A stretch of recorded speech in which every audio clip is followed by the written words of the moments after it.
그리고 하우스 내 타인은 방문할 수 없어요. 이것도 저희가 꼭 기록을 하고 있는 건데 하우스 내 다른 사람이 입주를 방문을 하는 경우가 어떤 경우냐면은 우리 엄마가 내가 어디서 어떻게 잘 살고 있는지 궁금해. 그래서 한번 보고 싶어. 실제 굉장히 흔히 있는 사람입니다. 젊은 청년들이 혼자서 집 결정을 잘 못해요. 그리고 혼자 생활하는데 어려움을 갖는 친구들이 간혹 있습니다. 부모님이 굉장히 많이 도와주시는데요.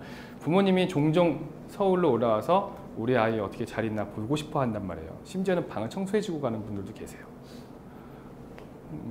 그런데 그거 자체가 뭐 나쁜 건 아닙니다만 여하튼 하우스 내에서는 외부인이 되는 거예요. 타인이 되는 거고.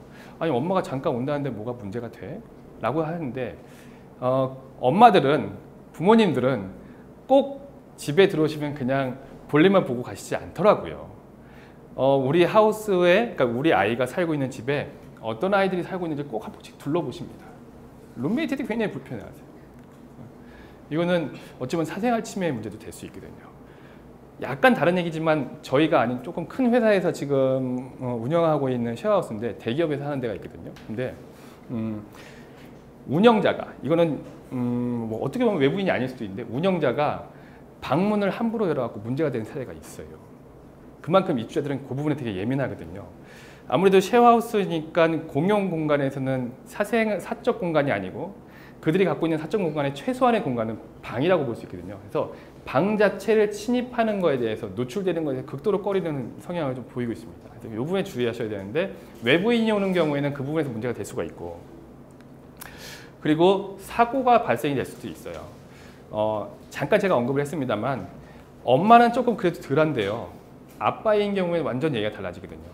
나한테는 아빠이고 우리 아버지지만 옆에 있는 룸메이트가 볼 때는 그냥 50 먹은 아저씨인 거예요.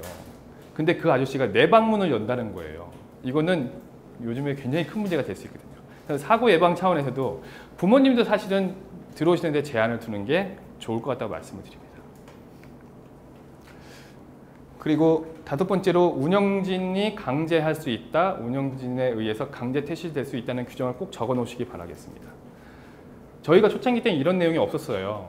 그냥 문제가 되면 안 된다는 식으로 기록을 했었는데 문제가 실제로 발생이 됐을 때 안 된다는 걸 알았는데 그럼 그 다음에 실제로 문제를 발생시킨 사람은 어떻게 해야 될 것인가에 대해서 이게 없으면 아무것도 못하게 되더라고요. 그래서 강제 퇴실 규정을 반드시 적어 놓으셔야 됩니다.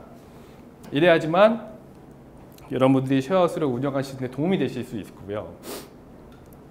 이것을 내가 그냥 강제해서 할 수도 있지만 입주자 운영 회의를 하는 경우도 많이 있어요. 저희는 사실 이렇게까지는 하진 않는데요. 다른 업체들에서 이렇게 하는 경우가 많이 있거든요. 특히 이제 사회주택이나 협동조합 형식으로 진행될 들은 매월 뭐 정례적으로 입주자 회의를 해가지고 니들끼리 이렇게 하자 저렇게 하자 문제가 되는 이슈들, 뭐 누가 다퉜다거나 누가 어떤 문제를 발생을 시킨다거나 정리정돈을 안 하고 있다거나 하면은 이런 형식으로 해서 처리를 하는 경우가 있습니다.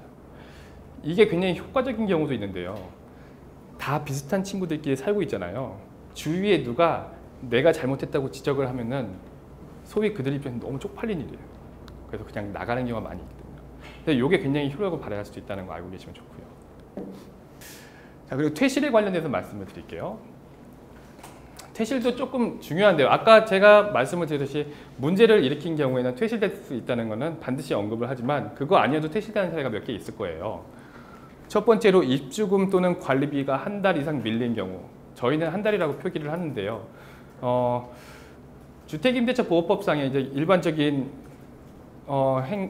임대차 계약을 체결한다고 하면은 통상적으로 2달이에요. 근데 저희는 왜 한 달 이상이라 하면은 보증금이 2개월이기 때문에.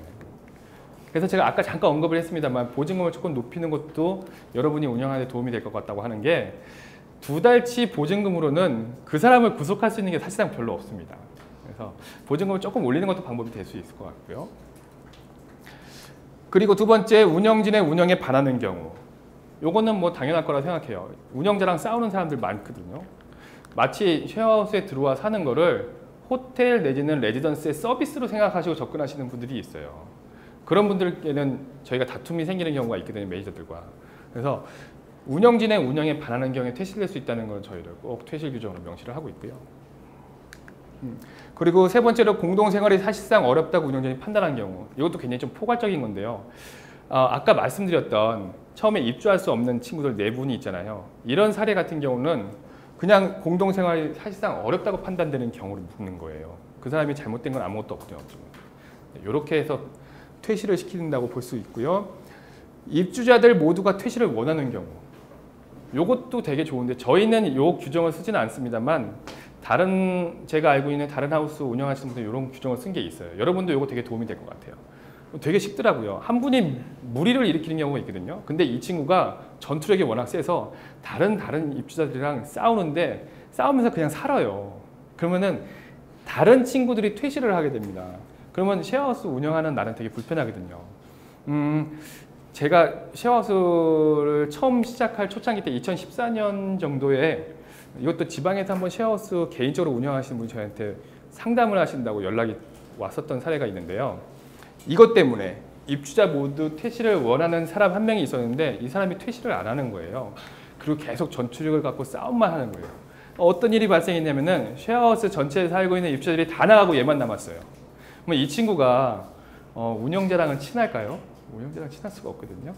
운영자랑도 싸우는 거예요. 어떻게까지 됐냐면은 집에 비밀번호를 다 바꿔놓고 문도 새로 다 교체를 해버린 거예요. 도락을. 그리고 그냥 혼자서 점유를 해버린 사례가 있었어요. 그러니까 저희한테 연락이 왔어요. 어떻게 해야 돼요? 뭘 어떻게 해? 이거 어떻게 해요? 원만히 해결해야지. 이런 사례도 있거든요. 이런 일이 실제 발생될 수가 있습니다. 그 사람은 50만 원 상당의 저렴한 금액으로 집 전체를 쓸 수가 있는 거예요. 이런 사례가 있기 때문에 입주자들 모두가 퇴실을 원할 때는 퇴실을 시킬 수 있어야 돼요. 네, 마지막 인적사항에 대해서 말씀을 드릴 건데요. 이 계약서가 유효하면 인적사항이 있어야겠죠. 네. 그리고 이렇게 해서 계약서가 모두 잠깐 요거를 하나 언급을 다시 할까요? 인적사항에서 하나 신경을 쓰셔야 될 부분이 있는데 저희는 입주자 인적사항 외에 보호자 인적사항을 하나 더 쓰도록 유도를 하고 있거든요. 이건 왜 이렇게 쓰냐면 두 가지인데요. 입주자가 혼자 들어오잖아요. 이 친구가 사건이 생기거나 사고가 생겼을 때 조치를 해야 되는데 연락처가 별도로 없으면 연락을 취할 데가 없으면 문제가 커질 수 있어요. 비상연락처 형식으로 해서 부모님 연락처를 써놓을 수도 있으면 좋고요. 지인이라든가 친인척들은 꼭 써놓으시면 좋겠다고 생각을 하고 있고요. 두 번째로 요즘에는 아까도 잠깐 언급을 했습니다만 혼자서 해결을 못하는 친구들이 있어요.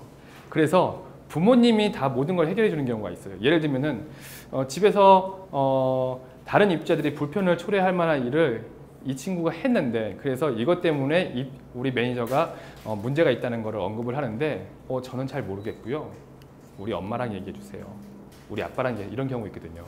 근데 그 엄마가 진짜 엄마인지 아빠인지 우리는 몰라요. 거꾸로 엄마는 아빠라는 분이 내지는 부모님이라는 분께서 저희한테 연락을 취해서 누구누구 지금 잘 있나 알아봐 달라고 하는 경우도 간혹 있거든요.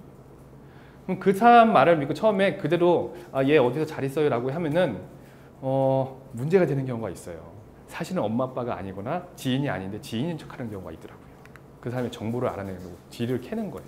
뭐 이런 경우도 있기 때문에 보호자란 같이 보호자란이라든가 통해서 인적사항을 하나 꼭 알아놓으실 필요가 있고 만약에 그런 연락이 올 때는 그 사람한테 바로 연락을 하는 게 아니고 잠시만요 저희가 보호자 한번 체크를 해보겠습니다 라고 하는 경우를 통해서 그런 문제를 해결할 수가 있어요. 이런 것도 굉장히 중요하다고 말씀을 드릴 수 있고 이렇게 해서 이제 계약서를 다 썼으면은 우리는 돈을 받고 이제 입주를 시켜야 되잖아요. 근데 이것도 뭐 당연한 일인데 간혹 문제가 돼서 말씀을 드리는데 완납 후 입주는 당연한 거잖아요. 그렇죠? 근데 저희 초창기 때 이렇게 안 했거든요. 그러니까 이거 꼭 신경 쓰셔야 됩니다. 뭐냐면은 입주 당일날 보증금 100만 원에 월세가 50만 원이에요. 그럼 총액이 150만 원을 들고 와야 되는데 80만 원밖에 없다고 하면서 들어와서 내일 모레 드릴게요, 내일 드릴게요 하는 경우가 있어요. 대부분 주십니다. 대부분 주시는데요. 안 주는 경우도 간혹 있거든요. 그래서 그것 때문에 문제가 될 수 있어요. 그 친구가 한 달 동안 살고 나갈 수 있습니다. 저희는 한 2주 정도 한 적이 있었어요. 그 친구가 돈을 덜 내고. 그래서 이런 것들은 뭐 여러분들 입장에서는 그다지 좋은 일은 아니거든요. 그래서 반드시 완납 후 들어오라고 말씀을 드리고요.